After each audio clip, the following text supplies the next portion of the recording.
আসসালামু আলাইকুম। আরও একটি নতুন ভিডিওতে সবাইকে স্বাগতম জানাচ্ছি। আশা করছি সবাই ভালো আছেন।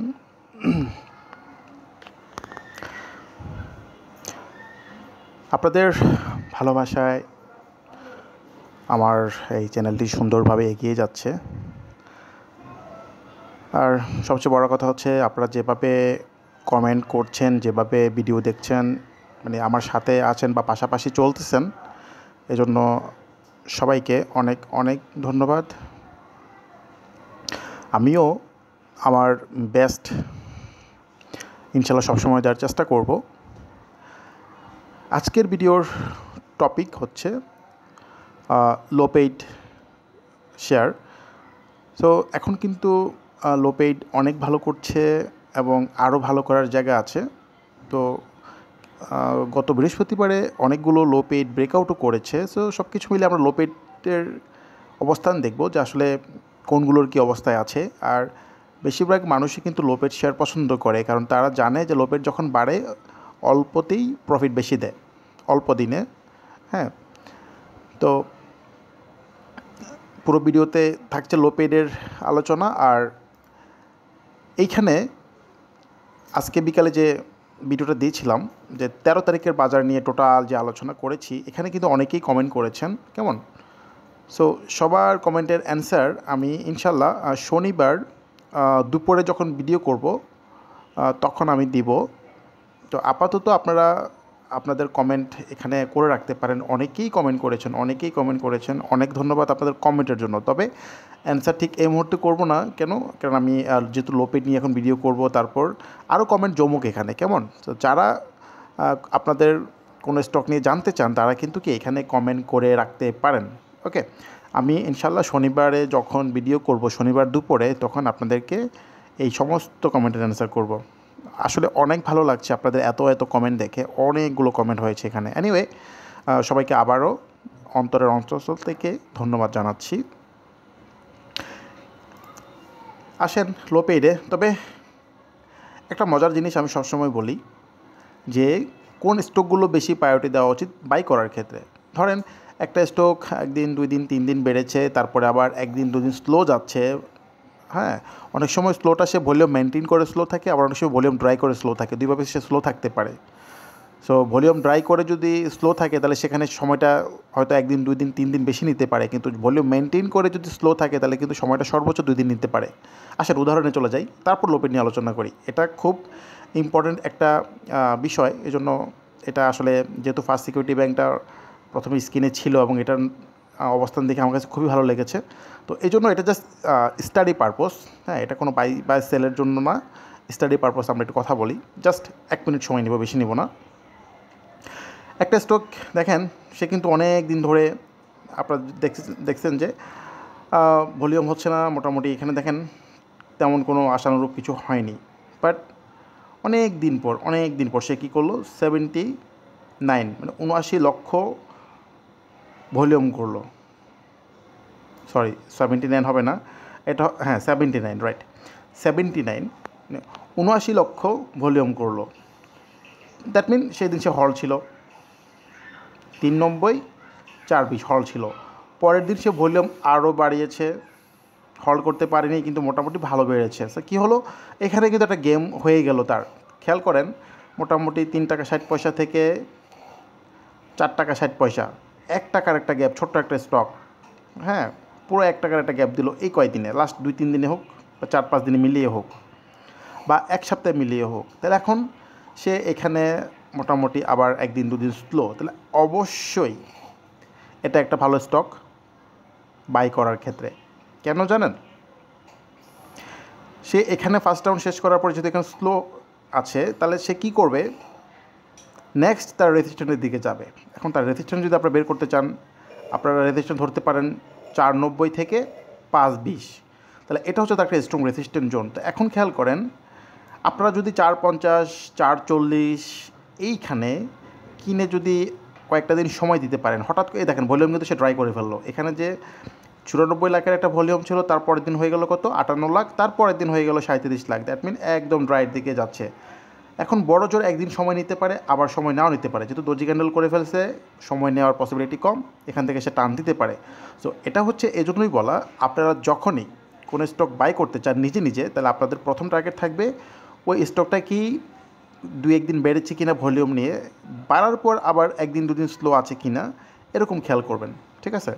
সো সেখানে আপনি কেনার পরও আরও 2-4 দিন স্লো থাকতে পারে, এতে মন খারাপ করা যাবে না। আপনাকে মিনিমাম 10 দিন সময় হাতে নিয়ে কিনতে হবে।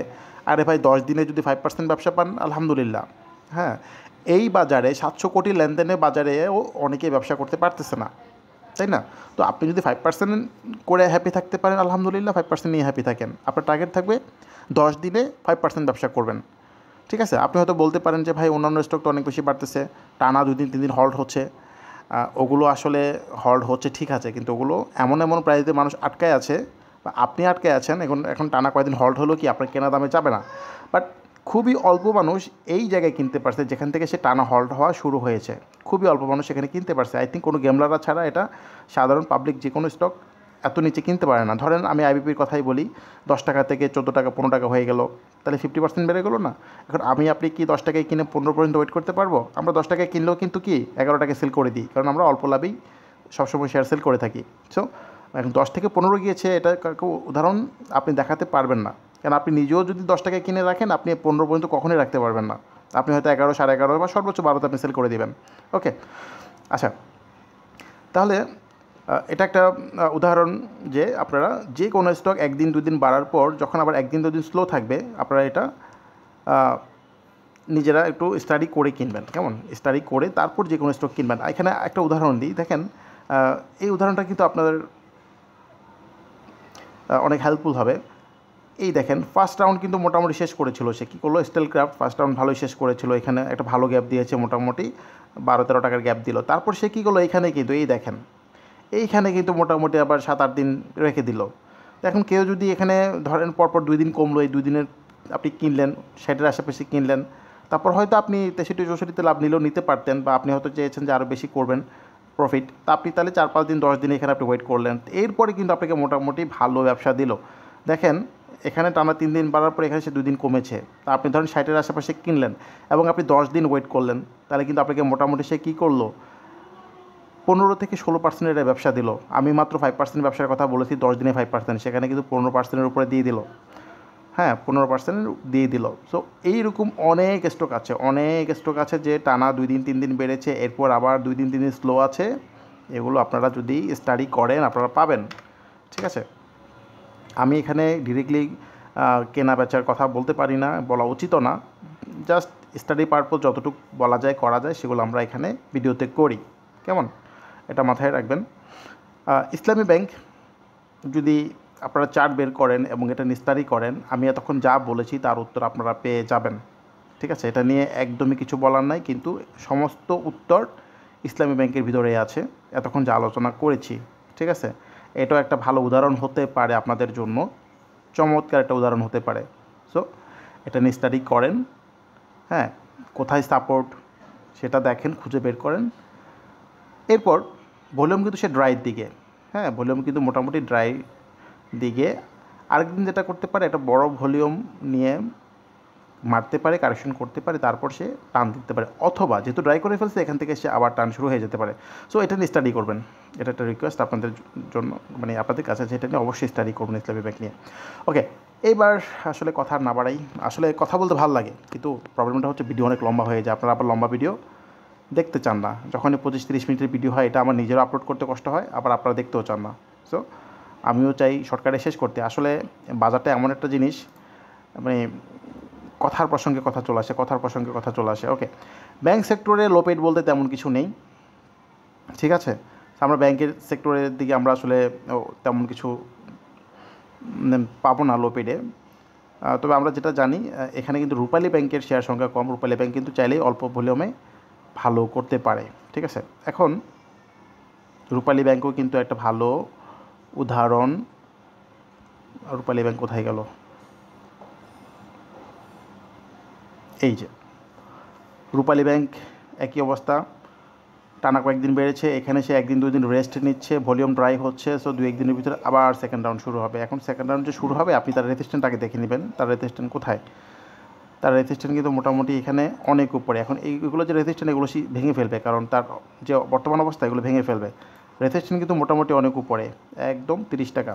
তো দেখেন কত ভালো গ্যাপ দেওয়ার জন্য রেডি সে। এটা নিয়ে স্টাডি করবেন আপনারা। এবার আসি লো পেইড নিয়ে। ভিডিও আসলে 10 মিনিট গল্প করতে করতেই শেষ হয়ে গেল। লো পেইডের ভিতরে আপনারা যেগুলো আমার কাছে মানে টপ লিস্টে থাকার মতো মনে হয়, একটা হচ্ছে হাইডেলবার্গ। সেও কিন্তু একই অবস্থা। এখানে কিন্তু মোটামুটি 2 দিন ভালোই বেড়েছে, ফার্স্ট রাউন্ড শেষ করেছে। সেকেন্ড রাউন্ডের জন্য কি 2 দিন কারেকশন করেছে। এখান থেকে যদি আবার টার্ন শুরু করে, এবং টার্ন শুরু সে করবেই, 1 দিন পরে হোক 2 দিন পরে হোক টার্ন শুরু করবেই। নেক্সট কিন্তু রেজিস্ট্যান্ট অনেক উপরে, একটা হচ্ছে 285, আর একটা হচ্ছে অলমোস্ট 300। সো 285 থেকে 300 হচ্ছে তার রেজিস্ট্যান্ট জোন। কারো যদি এখানে আশেপাশে কিনতে পারেন আপনারা, কিন্তু এটা হচ্ছে রেজিস্ট্যান্ট জোন হবে আপনার জন্য। এরপর চলে যাই মানে যেগুলো নিয়ে আলোচনা করছি, এর ভিতরে কি যেগুলো অলরেডি ভালো করা শুরু করেছে সেগুলো। কিছু লো পেইড আছে ঘুমাচ্ছে বছরের পর বছর, সেগুলো নিয়ে আলোচনা করার কোনো মানে হয় না। মুন্নো সিরামিক বেস্ট পজিশনে আছে, রিসেন্ট রেজিস্ট্যান্ট ব্রেকআউট করেছে। তো এখন মুন্নো সিরামিকে যেটা করতে হবে, খুবই স্ট্রং রেজিস্ট্যান্ট হচ্ছে এখানে 91 টাকা 50 পয়সা, এটা ব্রেকআউট করতে হবে।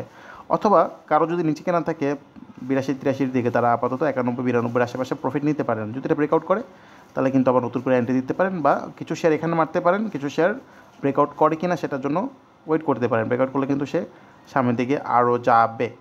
ওকে, আগে ব্রেকআউট করুক, পরে আমরা মুন্নো সিরামিক্স নিয়ে আবার আলোচনা করব। এরপর আমরা যদি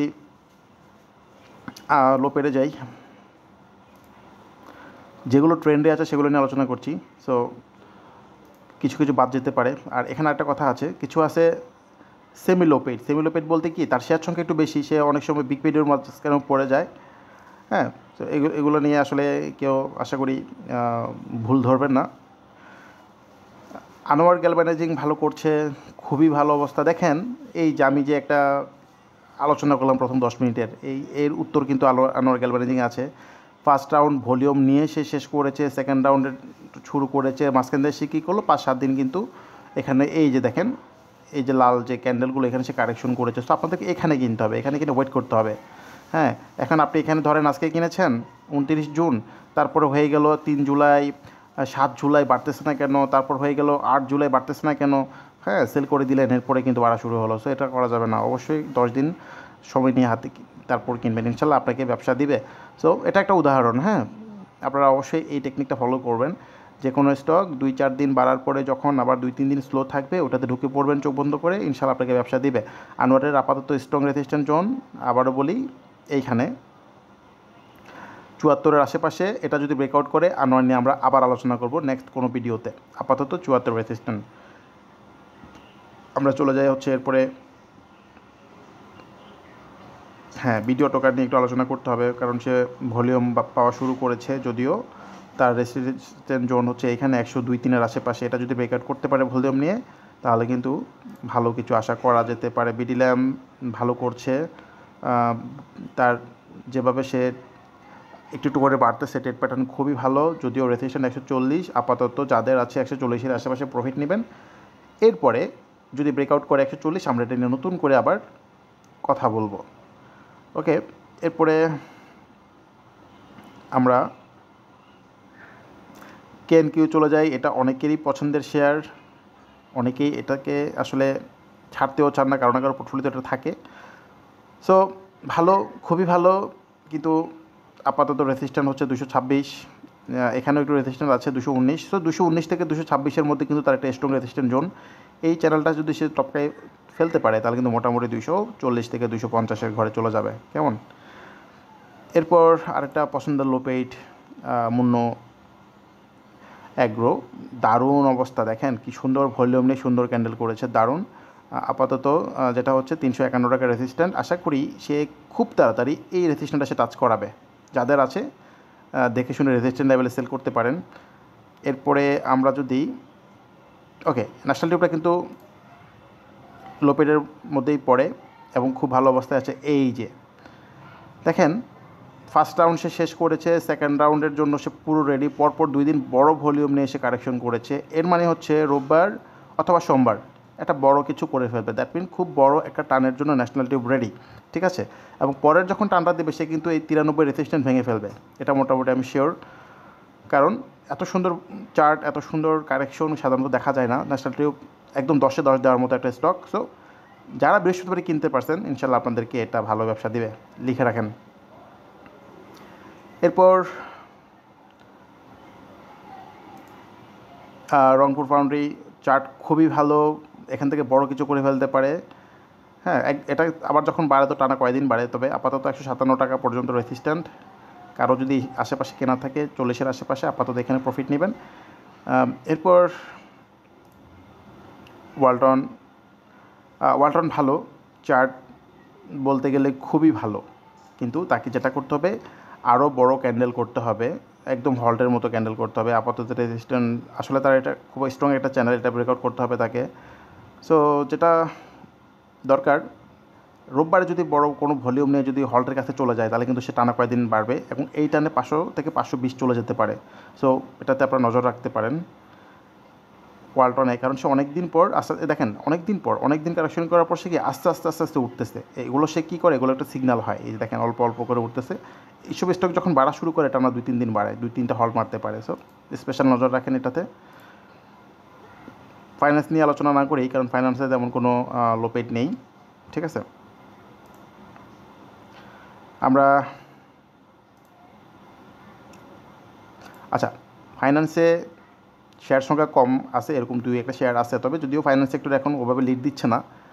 আমাদের হচ্ছে যেগুলো ট্রেন্ডে আছে, যেগুলো লিড দিচ্ছে সেগুলো নিয়ে আমরা আলোচনা করার কথা। সো এখানে খুব ভালো অবস্থায় আছে এরকম কোনো স্টক আপাতত আমার কাছে নেই, মানে চোখে পড়ছে না ফাইন্যান্স সেক্টর থেকে। সো এটা আপাতত বাদ দিলাম, আমরা অন্য কিছুতে যাই।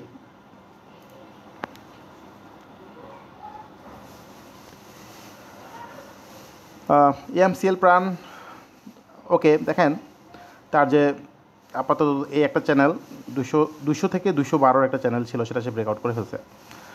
ঠিক রহিম টেক্সটাইলের মতো, রহিম টেক্সটাইল একই কাজ করেছিল, তারপর কিন্তু টানা 2-3 দিন বেড়েছে। সো এটা কিন্তু একটা বড় কিছু করে ফেলতে পারে। তবে আমার হিসাবে অ্যান্টি পয়েন্ট হবে 221-এর পরে। 221-এর পরে যদি 221 ব্রেকআউট করতে পারলে অ্যান্টি পয়েন্ট হবে এবং টানা ভালো করবে। এফএক্সপোর্ট দেখেন খুব স্মুথলি উঠতেছে, তবে বড় টানা কিন্তু এখন শুরু হয়নি।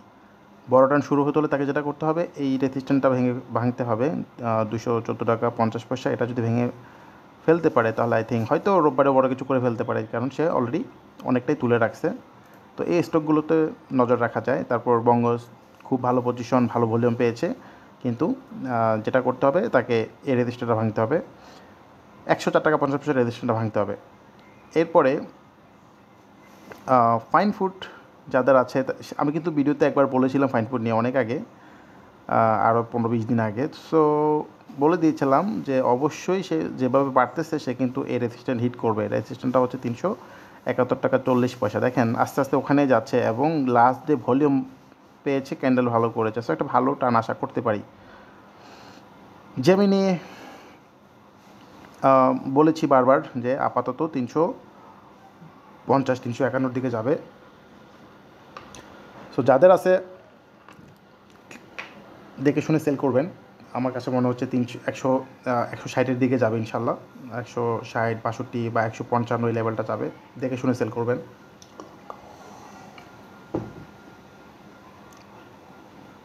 আর যদি সে একদিন স্লো থাকে কোনোভাবে, যদি রোববার সোমবারে 1-2 দিন স্লো থাকে, নিশ্চিন্তে আপনারা কিনতে পারেন। এর পরের টানে কিন্তু 160 চলে যেতে পারে। এরপর ওকে, রহিমা ফুড, রহিমা বলে দিয়েছি ওই দিন চার্ট দেখে বলেছিলাম তার রেজিস্ট্যান্ট কিন্তু 130-এর আশেপাশে। সো টানা ভালো করার জন্য রেডি। দেখেন ভলিউম কি ডে বাই ডে কীভাবে সে বাড়াচ্ছে। হ্যাঁ, এটা হচ্ছে একটা ভালো সাইন। যখন পরপর 2টা ভলিউম হওয়ার পরে থার্ড ভলিউম আরও বাড়ায়, দ্যাট মিন সে আরও সামনের দিকে যাওয়ার জন্য রেডি। এগুলো আসলে অনেক বোঝার ব্যাপার আছে, স্টাডি করতে করতে আপনারা ইনশাল্লাহ অনেক ভালো পারবেন। এরপর ফুয়েল অ্যান্ড পাওয়ারে চলে যাই। ফুয়েল অ্যান্ড পাওয়ারের মধ্যে ওকে সিবিওটা আছে। সিবিওর অবস্থা খুবই ভালো। আপাতত 153 পর্যন্ত রাস্তা একদম ক্লিয়ার এবং আই থিঙ্ক 2-1 দিনের মধ্যেই 153 চলে যাবে। এটা ব্রেকআউট করুক, তারপর নতুন রেজিস্ট্যান্ট আমরা বলবো। ইস্টার্ন লুব্রিক্যান্ট ক্যান্ডেল খুবই ভালো, স্টিল গুড পজিশন যাদের আছে, এখন পর্যন্ত টেনশন দেখছি না আমি, খুব সুন্দর অবস্থায় আছে আই থিঙ্ক। আবার এখান থেকে টার্ন শুরু করতে পারে, স্পেশালি লাস্ট ডের ক্যান্ডেল এবং ভলিউম একদম পারফেক্ট। আই থিঙ্ক রোববারে থেকে তার টার্ন শুরু হতে পারে। হ্যাঁ, এখন রোববারে যদি না টানে তাহলে কিন্তু অবশ্যই প্রবলেম হয়ে যাবে, কেমন, কারণ তার সাপোর্ট জোন হচ্ছে এখানে। তো তাকে যেটা করতে হবে অবশ্যই রোববারে ভালো করতে হবে। আপাতত 270-এর নিচে না নামলে, মানে সরি 2470-এর নিচে না নামলেই হয়। এরপর আমরা একটু নিচের দিকে যাই, কি আছে আর। আচ্ছা, এই স্টকটা কিন্তু আমার খুব পছন্দের কাতারে ছিল। বৃহস্পতিবারে সামহাও আমি এটা নিতে পারিনি বা দিতে পারিনি আপনাদেরকে। দেখেন, সে বুধবারে কী করলো, হল্ড করলো, এরপরে নেক্সট ডে সে সুন্দর একটা রেড ক্যান্ডেল করে কারেকশন করে ফেললো, ভলিউমটা কিছুটা কমিয়ে। আই থিঙ্ক রোববারে খুব বড় কিছু করে ফেলতে পারে। যদি রোববারে নাও করে তাহলে কনফার্ম থাকেন সোমবারে বড় কিছু করে ফেলতে পারে, ঠিক আছে। সো স্পেশাল নজর রাখা যায় এটাতে। আর রেসিস্ট্যান্ট জোন হচ্ছে 44-40। সো মোটামুটি 40-এর আশেপাশে যদি কেনা যায় তাহলে কিন্তু আবার 10%-এর এটা ব্যবসা এটা দিয়ে দিতে পারে। তবে যেহেতু বড় ভলিউম নিয়ে হল্ড করেছে, অবশ্যই এটাতে কিছু না কিছু আছে এবং কিছু না কিছু হবে, ঠিক আছে।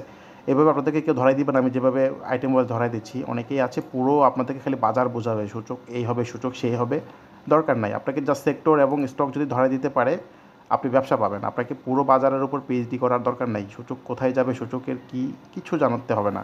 হালকা পাতলা শুধু দেখবেন সূচক কেমন করছে, সেই সাথে সেক্টর কেমন করছে। সেক্টর যদি আপনি ধরতে পারেন অটোমেটিক আপনি স্টক ধরতে পারবেন। আচ্ছা, ইন্স্যুরেন্সে চলে যায়। ইন্স্যুরেন্সের মধ্যে যেগুলো ভালো করতেছে এর ভিতরে সর্বপ্রথম হচ্ছে, আচ্ছা সেন্ট্রালে দেখি, সেন্ট্রালের অবস্থা কী দেখেন। ফার্স্ট রাউন্ড শেষ, সেকেন্ড রাউন্ডে কারেকশন চলছে, মানে এখানে কারেকশন সেকেন্ড রাউন্ড শেষ শুরু হয়ে যাবে, ঠিক আছে, মাথায় রাখতে পারেন। তারপর ক্রিস্টালের ভলিউম ভালো, এখান থেকে সে আবার গ্যাপ দিবে। আপাতত রেজিস্ট্যান্টের জন্য হচ্ছে 52-এর আশেপাশে। তারপর আসলে ইন্স্যুরেন্স দেখেন গ্লোবালটার অবস্থা কিন্তু খুবই ভালো। সে কী করলো দেখেন, ভলিউম নিয়ে এই দিন বাড়িয়েছিল, তারপর 2 দিন আবার একই জায়গায় রেখেছে, প্রাইস খুব একটা কমেনি। সো সেই হিসাবে কিন্তু রোববারে আবার এটা ভালো করার কথা। সো এটাতে স্পেশাল নজর রাখা যায় এখানে, কারণ সেটা বড় ভলিউম হয়ে গেছে। সো আসলে আপনারা দেখবেন যে এখানে যারা যেগুলো বড় ভলিউম নিয়ে বাড়তেছে এরপর স্লো হয়েছে, আপনারা এগুলোতে ঢুকবেন, ঠিক আছে। ইন্স্যুরেন্স আপাতত আহামরি বাজারকে লিড দিচ্ছে না, এই জন্য ইন্স্যুরেন্স নিয়ে খুব একটা এখন কথা না বলাই ভালো, ঠিক আছে। তারপরে এখানে কিন্তু আছে ভালো ভালো অবস্থায়, এরকম অনেক ইন্স্যুরেন্স আছে, হোক সেটা লো পেড হোক সেটা বিগ পেড, ভালো অবস্থায় আছে, আপনারা একটু খুঁজলে পাবেন।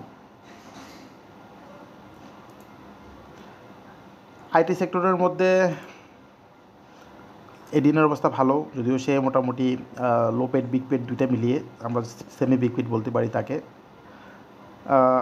এখানে যেটা হচ্ছে আইসেনালটা হচ্ছে লো পেইড, আইসেনালটা ভালো, তবে তাকে যেটা করতে হবে 44 ব্রেকআউট করতে হবে। সে কিন্তু এই দেখেন যে স্মুথলি বাড়তেছে, এটা কি এগুলো কিন্তু সুন্দর, এগুলো হয়তো আপনারা এখানে বিরক্ত হয়ে যাবেন যে ভাই এই 40 টাকা থেকে 42 টাকা যেতে মোটামুটি 8-10 দিন লেগে গেছে, এটা এরকম একটা প্রশ্ন থাকতে পারে যে ভাই বাড়াই তো না, 10 পয়সা 20 পয়সা করে বাড়ে। কিন্তু বড় গেম যেগুলো হয় সেগুলো কিন্তু এভাবেই আস্তে আস্তে আস্তে আস্তে করে উপরে ওঠে, তারপর কি করে, তারপর একটা সময় বড় টান দেয়। আচ্ছা একটা উদাহরণ দেখি, আমরা আসি কোথায়, আইটি সেক্টরে। আগে একটা উদাহরণ দেখে ফেলি তাহলে মনে থাকবে। এই যে এখানে আসেন, দেখেন তো ভাই, আপনি নিজের চোখে দেখেন কতদিন কারেকশন করেছে, একই জায়গায় মাসের পর মাসে কারেকশন করেছে। দেখেন কবে শুরু হয়েছে, সে ফেব্রুয়ারি মাসে কারেকশন শুরু করেছে, সেই কারেকশন সে 7 জুলাই পর্যন্ত কারেকশন করেছে, তাহলে কত লম্বা সময়। এরপর কি করতেছে, টানা বাড়তেছে এবং সে বাড়তেই থাকবে, সে বাড়তেই থাকবে, যেহেতু এত বড় কারেকশন করেছে সে অনেক দূর যাবে। কোথায় দিয়ে গিয়ে শেষ হয় আল্লাহ ভালো জানে, কিন্তু সে অনেক যাবে। কেউ যদি মনে করে যে সে অনেক বেড়ে গেছে কেনা যাবে না, আমি এটার পক্ষে না। কারণ এত লম্বা কারেকশন যারা করে তারা মাত্র কি 15-20-30 টাকা বাড়িয়ে গেম শেষ করার মানে করবে না, এটা হচ্ছে আমার কথা। সো কারেকশন, হ্যাঁ, তবে ছোটোখাটো একটা কারেকশন দিলে নজর রাখা যায়, এটা হচ্ছে আমার কথা। এখন যেহেতু সে অলরেডি 3 দিন বেড়ে গেছে, একটা কারেকশন তাকে দেওয়া উচিত। ওই কারেকশনটা যখন দিব তারপর শেষ। আপনারা কিনবেন। ওকে, এখানে সোনালি আঁশ আছে। সোনালি আঁশের অবস্থাটা আমরা দেখি আগে। খুবই খুবই ভালো, খুবই ভালো। এখন তার রেসিস্ট্যান্ট জোন দেখেন 191, তারপর হচ্ছে স্ট্রং রেসিস্ট্যান্ট জোন এইখানে 197 থেকে 205-এর আশেপাশে। মিসেলেনিয়াসে চলে যাই। মিসেলেনিয়াসের মধ্যে অ্যারামিড হচ্ছে লো পেইড। অ্যারামিড ভালো করছে, আরও ভালো করবে, মাত্র তো শুরু। তবে আমি যেটা বলবো, অবশ্যই 178 টাকা ভাঙার পরে এটা নিয়ে চিন্তা করবেন আপনারা। জিকিউ তো মাত্র দেখলামই। তারপর এখানে সিনো বাংলা দেখেন কত সুন্দর অবস্থা। তো আপাতত সিনো বাংলা আমরা যেটা দেখব, 51 পর্যন্ত রাস্তা ক্লিয়ার, একদম ক্লিয়ার। যাই হোক, ইলেকট্রিসিটি চলে গেছে, নেট চলে গেছে। সো আপাতত ভিডিও এই পর্যন্ত থাকুক। আমরা মিসেলেনিয়াস পর্যন্ত আলোচনা করেছি লোপেড নিয়ে। তাহলে আগামীকাল পার্ট 2 দিয়ে দেবো, এটা পার্ট 1 হিসেবে রাখলাম। ঠিক আছে, যেহেতু ইলেকট্রিসিটি চলে গেছে এখন আর বাকিগুলো নিয়ে আলোচনা করা যাবে না। আমরা মিসেলেনিয়াস পর্যন্ত পার্ট 1 রাখলাম। আমরা এরপরে যে কয়েকটা সেক্টর আছে সেটা আমরা পার্ট 2-তে কালকে ইনশাল্লাহ দিয়ে দেবো। সবাই অনেক বেশি ভালো থাকবেন। আল্লাহ হাফেজ, আসসালামু আলাইকুম।